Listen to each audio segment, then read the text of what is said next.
Friends, last ఎపిసోడ్‌లో చూసారంటే hero చిన్నప్పటి నుండి ఇప్పటి వరకు ఎంత ఖర్చు చేశాడు, ఎంత సేవ్ చేశాడు అని అంతా ఒక బుక్‌లో రాసి పెట్టింటాడు. దాన్ని ఇప్పుడు హీరోయిన్ దగ్గర చూపించగా హీరోయిన్ కూడా చూస్తుంటుంది. ఇంకా ఆ బుక్‌లో చాలా విషయాల గురించి రాసి పెట్టింటాడు. అలానే మీసో అనే అమ్మాయి గురించి కూడా రాసి పెట్టింటాడు. హీరోయిన్ కూడా చదివి ఎవరు మీసో? మీ ఫస్ట్ లవ్వా అని అడిగినప్పుడు హీరో ఆ బుక్‌ని లాక్కొనేస్తాడు. అదంతా నువ్వెందుకు చదువుతున్నావు అని. కానీ హీరోయిన్ లేదు ఆ బుక్‌ని ఇలా ఇవ్వు అని హీరో దగ్గర నుండి తీసుకోవడానికి ట్రై చేస్తుంటుంది కదా! సో, ఆ బుక్‌ని పట్టుకొని ఇద్దరు గొడవ పడుతున్నప్పుడు హీరో అలానే హీరోయిన్ మీదనే పడిపోతాడు. ఇప్పుడు ఇద్దరు అలానే రొమాంటిక్‌గా చూసుకుంటూ ఉంటారు. ఆ టైం హీరో హీరోయిన్‌ని కిస్ చేసేలా వెళ్తాడు. అంతలో హీరోయిన్ కడుపులో నుండి సౌండ్ వస్తుంటుంది. హీరోయిన్ ఆకలిగా ఉంది అందుకే అన్నప్పుడు హీరో కూడా దూరం వచ్చేస్తాడు. సరేరా తిందామని. ఇప్పుడు ఇద్దరు గార్డెన్‌లో కూర్చొని జాలీగా మాట్లాడుతూ నూడిల్స్‌ని తింటూ అలానే బీర్‌ని తాగుతుంటారు. హీరోయిన్ అయితే ఇంకా కూడా ఆ మీసో ఎవరు అన్న దాని గురించే అడుగుతుంటుంది. ఆ మీసో అమ్మాయి ఎవరు? ఇంకా దానికైనా ఆన్సర్ చెప్పనే లేదు కదా మీరు అని అడిగినప్పుడు హీరో ఏంటి మేడంకి అదెవరో తెలియక చాలానే డిస్టర్బ్ అవుతున్నట్లుంది అన్నప్పుడు అలా అంతా ఏం లేదు. జస్ట్ తెలుసుకోవాలి అని అనిపించింది అంతే అంటుంది. అప్పుడు హీరో వాడి మనసులో ఆ అమ్మాయి నువ్వే మేరీ, నేనెలా నీ దగ్గర చెప్పను, అది నువ్వే అని అన్నట్లు అనుకుంటాడు. హీరోయిన్ గురించి ఆ బుక్‌లో రాసి పెట్టింటాడు. మీసో అన్నట్లు ఒక పేరు పెట్టి. ఏమంటే చిన్నప్పుడు హీరోకి హీరోయిన్ పేరు కూడా తెలీదు కదా! దానివల్ల ఇంకా ఆ టైంలోనే డాక్టర్ అమ్మాయి ఇంకా అసిస్టెంట్‌ని చూపిస్తారు. వీళ్ళిద్దరూ ఒక రెస్టారెంట్‌కి లంచ్‌కి వెళ్తారు కదా! వీళ్ళిద్దరూ ఒక లేడీని కాపాడింటారు కదా! ఆ లేడీ వీళ్ళిద్దరిని లంచ్‌కి ఇన్వైట్ చేస్తుంది కదా! కానీ ఇప్పుడు చూస్తే ఆ డాక్టర్ అమ్మాయి ఫుల్‌గా తాగినట్లుంది. సో, నడవలేక నడుస్తుంటుంది. అసిస్టెంటే జాగ్రత్తగా పిలుచుకొని వచ్చి, "ఈ కండిషన్‌లో మీరు కార్‌ని డ్రైవ్ చేసుకుంటూ వెళ్ళలేరు. దానివల్ల నేను నాకు తెలిసిన ఒక డ్రైవర్‌ని రమ్మని చెప్పాను. కాసేపు వెయిట్ చేయండి" అన్నప్పుడు డాక్టర్ అమ్మాయి "యెస్ సార్" అని అలానే క్యూట్‌గా చేస్తుంటుంది. అసిస్టెంట్‌కి అయితే తనని ఇలాంటి ఒక సిట్యుయేషన్‌లో ఒంటరిగా వదిలి వెళ్ళడానికి మనసు రాక పక్కనే నిల్చుంటాడు. అప్పుడు ఆ డాక్టర్ అమ్మాయి "నేను మిమ్మల్ని ఒకటి అడగనా? మీరు దానికి కరెక్ట్‌గా ఆన్సర్ చెప్పాలి. ఓకేనా? నన్ని చూస్తుంటే ఒక అమ్మాయికి ఉండాల్సిన ఏ లక్షణాలు నాలో కనిపించడం లేదా?" అన్నట్లు అడుగుతుంది. వాడికైతే దానికి ఏం సమాధానం చెప్పాలో తెలియక అలానే ఒకలా బిత్తర ముఖం పెట్టి చూస్తుంటాడు. ఏంటి ఇలాంటి ఒక క్వెషన్ అడుగుతుంది అన్నట్లు. అప్పుడు డాక్టర్ అమ్మాయి అలానే నవ్వుతూ "అరే! ఎందుకిప్పుడు ఇలా చూస్తున్నారు? నేను చెప్పా కదా! కరెక్ట్‌గా ఆన్సర్ చెప్పాలి అని చెప్పండి" అన్నప్పుడు వాడు "హా! మీరు చూడటానికి బానే ఉన్నారు" అంటాడు. అప్పుడు డాక్టర్ అమ్మాయి "కదా! నేను బానే కదా ఉన్నాను. కానీ నేను ఇష్టపడుతున్న ఆ అబ్బాయి మాత్రం ఎందుకు నన్ని ఒక అమ్మాయిగానే చూడనంటున్నాడు. నన్ని డేట్ చేయడానికి వాడు రెడీగానే లేడు. ఒకవేళ మేమిద్దరం చిన్నప్పటి నుండి ఫ్రెండ్స్‌గానే ఉండటం వల్ల వాడికి నా మీద ఎలాంటి ఫీలింగ్స్ రాలేదా అని అడిగినప్పుడు అసిస్టెంట్ కూడా మేబీ అతనికి మిమ్మల్ని డేట్ చేసే ఇంటెన్షనే లేదేమో అన్నప్పుడు డాక్టర్ అమ్మాయి ఏం చెప్తున్నారు మీరు? అయితే నేను చూడటానికి కొంచెం కూడా బాలేను అని చెప్తున్నారా అని అసిస్టెంట్ చెంపల్ని పట్టుకొని అడుగుతుంటుంది. వాడేంరా అంటే అవును అలా కూడా అయిండొచ్చు అంటాడు. అంతే ఆ డాక్టర్ అమ్మాయి అక్కడే కూర్చొని అంతలా ఏడుస్తుంటుంది. నన్ను చూసి ఎంత మాట చెప్పావు నువ్వు అని అంత గట్టిగా ఏడుస్తుంటుంది. వాడికైతే నేనేంటి ఈ అమ్మాయి దగ్గరొచ్చి ఇలా తగులుకున్నా అన్నట్లు ఉంటుంది. ఇంకా కరెక్ట్‌గా ఆ టైంలోనే వాడి కారొస్తుంది. అప్పుడు వాడు సరే నా కారొచ్చేసింది నేను వెళ్తాను. మీరు కాసేపు ఇక్కడే వెయిట్ చేయండి. డ్రైవర్ వచ్చేస్తాడు. ఆ తరువాత జాగ్రత్తగా వెళ్ళండి అని చెప్తే ఆ డాక్టర్ అమ్మాయి ఫాస్ట్‌గా పైకి లేచి ఏంటి నా కారొచ్చేసిందా?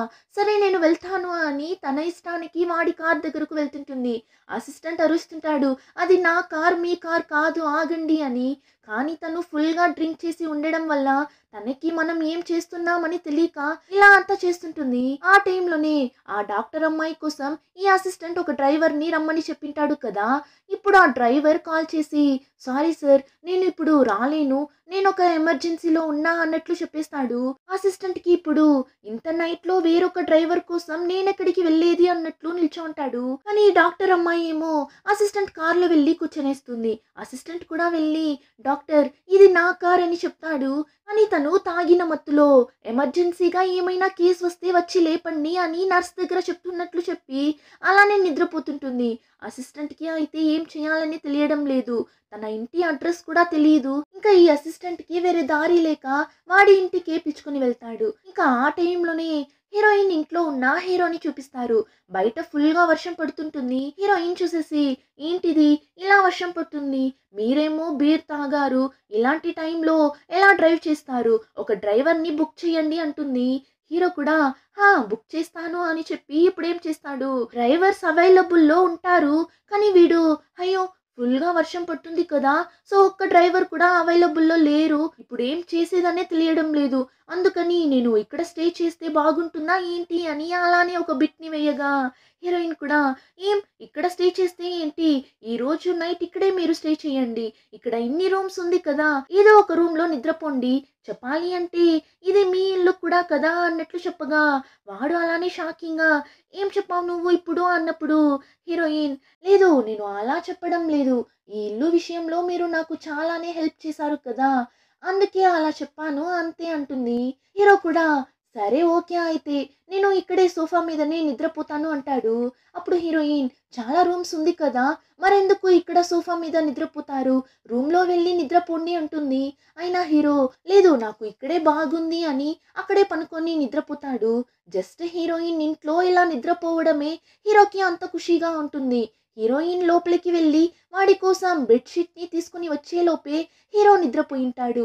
ఇంకా హీరోయిన్ కూడా హీరోకి బెడ్‌షీట్ అంతా కప్పి కాసేపు అలానే హీరోని చూసి ఆ తరువాతనే తను వెళ్ళి పనుకుంటుంది. హీరోయిన్‌కి కూడా హీరో అలా తన ఇంట్లో ఉండడం జాలీగానే ఉంది. ఇలానే కదా పెళ్లి అయిన వాళ్ళు గొడవ పడిన తరువాత సెపరేట్‌గా వెళ్లి నిద్రపోతారు. కానీ నాకెందుకు ఇప్పుడు ఇలాంటి ఒక ఫీల్ కలుగుతుందనే తెలియడం లేదు అని అలానే నిద్రలోకి జారుకుంటుంది. ఇలా ఇద్దరూ నిద్రపోతున్నప్పుడు సడన్‌గా భయంకరమైన ఉరుపులు, మెరుపులు రాగా ఇద్దరూ ఆ సౌండ్‌కి మేల్కొనేస్తారు. ఇప్పుడు ఇద్దరు నిద్రపోయావా లేదా అని అలానే పనుకొని చాట్ చేస్తుంటారు. ఇక హీరో అయితే హీరోయిన్ కోసం ఒక సాంగ్ అంతా సెండ్ చేస్తాడు. ఇప్పుడు ఆ సాంగ్‌ని వింటూనే ఇద్దరు నిద్రపోతారు. ఇంకా నెక్స్ట్ డే మార్నింగ్ చూస్తే హీరోయిన్ ఇద్దరు ఆ ఏరియాలోనే ఉన్న ఒక రెస్టారెంట్‌కి వెళ్తారు. బ్రేక్‌ఫాస్ట్ చేద్దామని. అందులోనూ ఇద్దరు ఆ కపుల్ టీ షర్ట్‌ని వేసుకొని వెళ్తారు. ఏమంటే అసిస్టెంట్ అక్కడ ఉంటాడు. అతని ముందు కాస్త ఫోజ్ ఇస్తామని వెళ్తారు. వీళ్ళు అనుకున్నట్లే అసిస్టెంట్ కూడా అక్కడే ఉంటాడు. వీళ్ళే వాంటెడ్‌గా వెళ్ళి ఆ అసిస్టెంట్ దగ్గర మాట్లాడతారు. మీతో కలిసి తిందామని వచ్చాము అన్నప్పుడు అసిస్టెంట్ అరే నాకు ఒక ముఖ్యమైన వర్క్ ఉంది. నేను ఇప్పుడు వెళ్ళాలి. మనం ఇంకొక రోజు కలిసి తిందామని అక్కడి నుండి వెళ్ళిపోతాడు. అవును. అసిస్టెంట్ నిన్న నైట్ డాక్టర్ అమ్మాయిని వాళ్ళ ఇంటికి పిలుచుకొని వెళ్ళాడు కదా! ఆ తరువాత ఏమైంది అని చూస్తే డాక్టర్ అమ్మాయి ఇంకా కూడా అసిస్టెంట్ ఇంట్లోనే ఉంది. ఇంకా కూడా నిద్రపోతుంటుంది. తన డ్రెస్ అంతా చేంజ్ చేసి ఉంది. ఇప్పుడు నిద్రలో కింద పడిన తరువాతనే మేడం నిద్రలో నుండి మేల్కుంటుంది. నేను ఎక్కడ ఉన్నాను అని ఇల్లంతా తిరిగి చూసి ఇప్పుడు అద్దంలో తన ఫేస్‌ని చూసి భయపడిపోతుంది. ఏంటి నేను ఇలా ఉన్నాను? నా డ్రెస్ అంతా ఎందుకు చేంజ్ అయ్యి ఉంది? అంతలా నేనేం చేశాను? ఎలా ఇక్కడికి వచ్చాను అని ఇప్పుడే నిన్న నైట్ ఏమంతా అల్లరి చేసింది అని గుర్తు తెచ్చుకుంటుంది. డాక్టర్ అమ్మాయి ఫుల్‌గా తాగి ఉండడంతో అసిస్టెంటే చాలా కష్టపడి ఎత్తుకుని వెళ్తుంటాడు. కానీ తనేంరా అంటే నాకు జాలీగా ఉంది అని వాడి తల మీదనే ఒక్కటిచ్చి అలానే కాళ్ళతోనే ఒక తన్ను తంతుంది. పాపం అలానే కింద వెళ్ళి పడిపోతాడు. ఆ తరువాత కూడా సైలెంట్‌గా ఉండదు. నాకు చాలానే వేడిగా ఉంది, ఉక్కపోస్తుంది అని తన ఇష్టానికి డ్రెస్‌ని తీస్తుంటుంది. బటన్‌తో సహా తీయడం వల్ల దాన్ని కంప్లీట్‌గా రిమూవ్ చేయలేకపోతుంది. వాడు చూసేసి "హే! ఏం చేస్తున్నావు తల్లి నువ్వు" అని ఆ డ్రెస్‌ని తనకి వేసేసి కాసేపు సైలెంట్‌గా ఉండు అని తనని బెడ్ మీద పడుకోబెట్టడానికి ట్రై చేస్తాడు. కానీ తను వాడిని కూడా పట్టి లాగగా అంతే ఆ అసిస్టెంట్ కూడా అలానే కింద పడిపోతాడు. ఇప్పుడు ఇద్దరూ అలానే రొమాంటిక్‌గా చూసుకుంటూ ఉంటారు. ఒక 2 సెకండ్స్ కూడా చూసుకోనిండరు. అంతలో డాక్టర్ అమ్మాయికి వామిట్ వచ్చేలా అయిపోతుంది. నాకు వామిట్ వస్తుంది అని కిచెన్‌కి వెళ్తుంటుంది. అటుపక్క కాదు ఇటుపక్క అని తనని లాగి బాత్రూంలోకి తోసి డోర్‌ని వేసేస్తాడు. ఇలా అంతానే నైట్ జరిగింటుంది. ఇప్పుడు ఇప్పుడు అదంతా గుర్తొచ్చి దేవుడా ఏమంతా చేసి పెట్టిండాను, నేను ఇంక తరువాత ఇక్కడ ఒక్క నిమిషం కూడా ఉండకూడదు అని అక్కడి నుండి వెళ్తున్నప్పుడు డోర్ ఓపెన్ అయ్యే సౌండ్ వినిపించడంతో మళ్ళీ అలానే ఫాస్ట్గా వెళ్ళి బెడ్ మీద పనుకొని నిద్రపోతున్నట్లు యాక్ట్ చేస్తుంది. ఏమంటే వాడిని ఫేస్ చేయడానికి తనకి కొంచెం కూడా ధైర్యం లేదు, కానీ తను మేల్కొనే ఉంది అని వాడు చూసేస్తాడు. సో ఇప్పుడు తన దగ్గరకు వెళ్ళి మీ డ్రెస్ ని నేను డ్రై క్లీనింగ్ కి ఇచ్చాను, అది ఈ రోజు ఈవినింగే ఇస్తారంట, సో మీరు చేంజ్ చేసుకోవడానికి ఒక డ్రెస్ ని తెచ్చాను, అలానే ఈ సూప్ ని కూడా తాగండి, నేను ఆఫీస్ కి వెళ్తున్నా అని అక్కడి నుండి వెళ్ళిపోతాడు. ఇంకా ఆ టైంలోనే హీరో హీరోయిన్ ని చూపిస్తారు. ఆ డాక్టర్ అమ్మాయి ఇక్కడే ఉంది అని తెలియక ఇద్దరూ బ్రేక్ఫాస్ట్ అంతా చేసేసి జాలీగా మాట్లాడుతూ వెళ్తున్నప్పుడు అక్కడ ఒక యాక్టర్ ని చూస్తారు. ఆ యాక్టర్ హీరోయిన్ కి నచ్చిన యాక్టర్ అంట. సో హీరోయిన్ అలానే ఖుషీగా ఫాస్ట్ గా అతని దగ్గరకు వెళ్ళి ఆటోగ్రాఫ్ అడగ్గా అతని దగ్గర పెన్ ఉంది, కానీ హీరోయిన్ దగ్గర ఎలాంటి పేపర్ కానీ బుక్ కానీ లేదు, దాని వల్ల నా టీ షర్ట్ మీద మీరు సైన్ చేయండి అని తిరుగుతుంది. పక్కన నిల్చో ఉన్న హీరోకి అంత జెలస్ గా ఉంటుంది. దానివల్ల లేదు మీరు నా టీ షర్ట్ మీద సైన్ చేయండి, నేను తనకి ఈ టీ షర్ట్ ని ఇచ్చేస్తాను అని వాడు వెళ్ళి నిల్చుంటాడు. ఆ తరువాత ఫోటో తీసుకోవాలి అని చెప్పి హీరోయిన్ అతని పక్కన వెళ్ళి నిల్చుంటుంది. హీరోనే ఫోటో తీస్తుంటాడు. వాడికైతే మండిపోతుంటుంది, ఆటోగ్రాఫ్ తీసుకుందే ఎక్కువ, ఇందులో ఫోటో కూడానా అని అలానే కేర్లెస్ గా ఫోటో తీస్తుంటాడు. ఇంకో పక్క ఆ డాక్టర్ అమ్మాయి అసిస్టెంట్ ఇచ్చిన డ్రెస్ ని వేసుకొని అక్కడి నుండి వెళ్తుంటుంది. ఇక హీరో హీరోయిన్ ఫొటోస్ అంతా తీసుకొని వెళ్తుంటారు. హీరో ఫొటోస్ మంచిగా తీయలేదు కదా, సో ఇప్పుడు హీరోయిన్ చూసేసి ఏంటిది ఒక్క ఫోటో కూడా మంచిగా తీయలేదు, కావాలనే ఇలా తీశారు కదా మీరు, అంత జెలసా ఏంటి అని వీళ్ళిద్దరూ మాట్లాడుతూ వెళ్తున్నప్పుడు కరెక్ట్ గా వీళ్ళకి ఆపోజిట్ లోనే ఆ డాక్టర్ అమ్మాయి వస్తుంది. హీరో హీరోయిన్ ఇలా జంటగా రావడం చూస్తుంది. అందులోనూ కపుల్ టీ షర్ట్ అంతా వేసుకుంటారు కదా. అంతేకాకుండా ఈ డాక్టర్ అమ్మాయికి అంతా తెలిసినట్లుంది, హీరోయిన్ కి ఇల్లు గిఫ్ట్ గా వచ్చింది, దానికోసం హీరో హీరోయిన్ ఇద్దరు హస్బెండ్ వైఫ్ గా యాక్ట్ చేస్తున్న విషయం అని అంతా తెలిసినట్లుంది.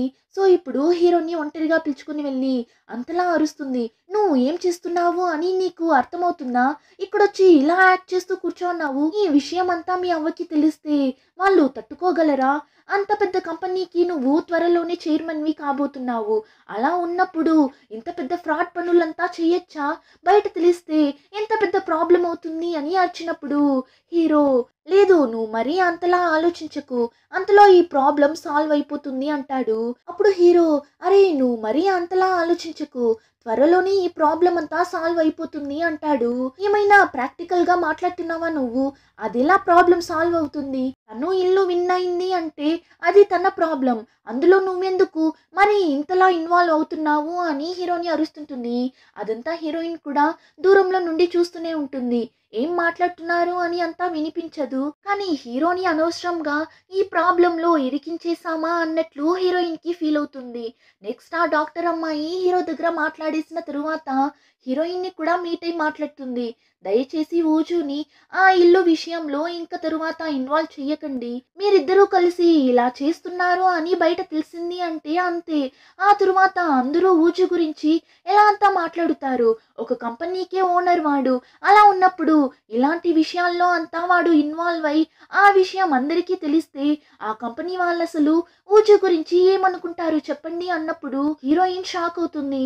ఏంటి ఒక కంపెనీకి ఓనరా, నాకు అర్థం కాలేదు అన్నప్పుడు డాక్టర్ అమ్మాయి హో మీకు ఈ నిజం కూడా తెలీదా, ఇప్పుడు మీరు ప్రాజెక్ట్ చేస్తున్న ఆ కంపెనీ యొక్క చైర్మన్ ఇంకెవరో కాదు ఊజు అవ్వనే, ఇంకొన్ని రోజుల్లో వాడు ఆ కంపెనీని టేక్ ఓవర్ చేయబోతున్నాడు, ఆ విషయం కూడా తెలియకుండా ఉన్నారు కదా మీరు అన్నప్పుడు హీరోయిన్ నిజంగా నాకు ఈ విషయం తెలీదు, తెలిసింటే నేను అనవసరంగా అతన్ని ఈ విషయంలో అస్సలు ఇన్వాల్వ్ చేసిండను, ఇప్పుడు నా స్వార్థం కోసం అతన్ని యూస్ చేసుకున్నా అని అనుకుంటున్నప్పుడు నాకు చాలానే బాధగా ఉంది, కానీ నేను ఊజు దగ్గర ఈ విషయం గురించి మాట్లాడి ఈ ప్రాబ్లం ని ఎలా అయినా సాల్వ్ చేస్తాను అన్నప్పుడు ఆ డాక్టర్ అమ్మాయి వద్దు మీరే మీ ప్రాబ్లం ని సాల్వ్ చేసుకోండి, ఇంక తరువాత మీరు ఊజుతో మాట్లాడడం వద్దు, మీరు వాడి దగ్గర మాట్లాడారు అంటే వాడు మీకు నో చెప్పడు, ఈ ప్రాబ్లంలో ఇంకా కూడా మీకు హెల్ప్ చేస్తూనే ఉంటాడు, ఎందుకంటే వాడు మీకు రుణపడి ఉన్నాడు అంటుంది.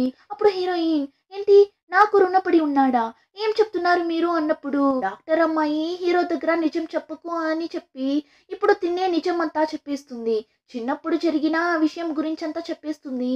అంతే హీరోయిన్‌కి అంత షాకింగ్‌గా ఉంటుంది. అలానే బాధగా కూడా ఉంటుంది. నా దగ్గర వాడు ముందే చెప్పిండొచ్చు కదా! ఎందుకు చెప్పలేదు? అంతేకాకుండా ఇప్పుడు హీరోయిన్ ఏం ఆలోచిస్తుంది? చిన్నప్పుడు నాన్న అతనికి హెల్ప్ చేశారని, ఇప్పుడు నాకు ఇలా హెల్ప్ చేస్తున్నట్లున్నాడు కదా! అన్నట్లు అనుకుంటుంది. ఆ డాక్టర్ అమ్మాయి కూడా హీరోయిన్ దగ్గర అలానే చెప్పింటుంది. మీరు వాడికి చిన్నప్పుడు హెల్ప్ చేయడం వల్లనే వాడు ఇప్పుడు మీకు ఇలా హెల్ప్ చేస్తున్నాడు అన్నట్లు చెప్పింటుంది. ఇంకా హీరోయిన్ హీరో ఇచ్చిన బుక్‌ని చదివినప్పుడు అందులో మీసో నేను నిన్ని మళ్ళీ చూసాను అంటే నేను నీకు థాంక్స్ ఇంకా సారీ చెప్పాలి అన్నట్లు రాసింటాడు. సో ఇప్పుడు అదంతా తలుచుకొని అయితే ఇన్ని రోజులుగా నాకు హెల్ప్ చేసిన దానికి కారణం చిన్నప్పుడు అతనికి హెల్ప్ చేసినందుకా అని హీరోయిన్ చాలానే డల్‌గా వాళ్ళ ఊరికి వెళ్తుంది. ఆ టైంలోనే డాక్టర్ అమ్మాయిని చూపిస్తారు. తనకి ఇలా హీరోయిన్ దగ్గర నిజమంతా చెప్పేసాం కదా అని ఇప్పుడు హీరోని మీట్ అయ్యి నేను తన దగ్గర నిజమంతా చెప్పేసాను అంటుంది. అంతే వాడు ఆ మాట విని ఒక్క సెకండ్ కూడా అక్కడ ఉండడు. వెంటనే హీరోయిన్‌ని చూడటానికి వెళ్తుంటాడు. డాక్టర్ అమ్మాయి పిలుస్తున్నా పట్టించుకోకుండా వెళ్ళిపోతాడు. హీరోకి ఏమంటే నేనే తన దగ్గర చెప్పింటే తను ఏం తప్పుగా అనుకోనిండదు. కానీ ఇలా వేరొకరు చెప్పడం వల్ల ఎక్కడ హీరోయిన్ వాడిని తప్పుగా అనుకుందేమో అని హీరోయిన్‌కి కాల్ చేస్తే కాల్ పోవడం లేదు. ఆ టైంలోనే హీరోయిన్‌ని చూపిస్తారు. హీరోయిన్ వాళ్ళ ఊరికి వెళ్ళిపోయుంటుంది. కానీ డల్‌గానే కూర్చోంటుంది. అప్పుడు వాళ్ళమ్మ వాళ్ళ కుక్క గురించి చెప్తుంటారు.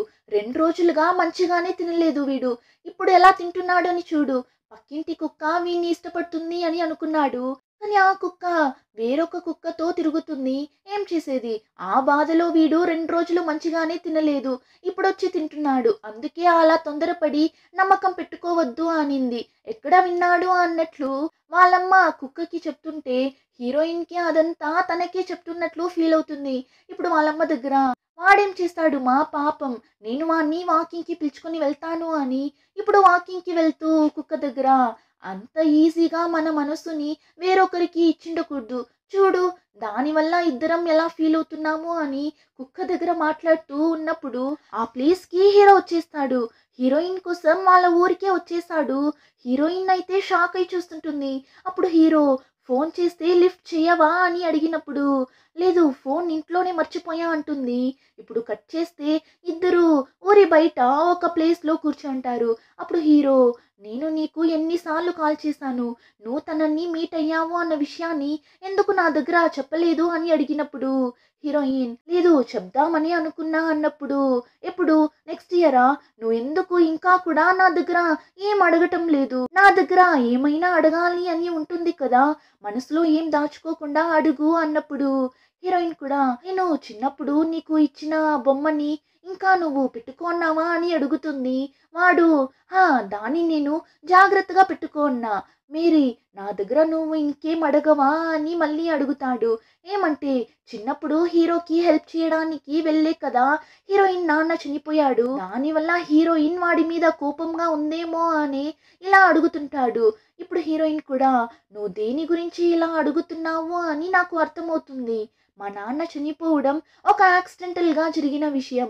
దానివల్ల నేను మీ ఫ్యామిలీని బ్లేమ్ చేయలేను. అంతేకాకుండా ఆ విషయాన్ని మనసులో పెట్టుకొని నువ్వు నాకు మళ్ళీ మళ్ళీ హెల్ప్ చేయాల్సిన అవసరం ఏం లేదు. సో ఇంక తరువాత ఈ ఇల్లు విషయంలో అంతా నాకు హెల్ప్ చేయకు అంటుంది. అప్పుడు హీరో నేనేం దానివల్ల మాత్రమే నీకు హెల్ప్ చేయడం లేదు. నాకు నువ్వంటే ఇష్టం. నేను నిన్ని లవ్ చేస్తున్నా. సో లైఫ్ లాంగ్ నీకు అన్ని విషయాల్లోనూ తోడుగా ఉండాలి అని అనుకుంటున్నా. ఎందుకంటే నేను నిన్ని అంతలా లవ్ చేస్తున్నా అని ఫైనల్లీ హీరోయిన్‌ని కిస్ చేస్తాడు. హీరోయిన్ కూడా సైలెంట్‌గానే ఉంటుంది. అలానే ఎపిసోడ్ కంప్లీట్ అవుతుంది. రిమైనింగ్ స్టోరీని నెక్స్ట్ ఎపిసోడ్‌లో చూద్దాం. ఇంకా ఈ వీడియో నచ్చితే like, share and subscribe. Thanks.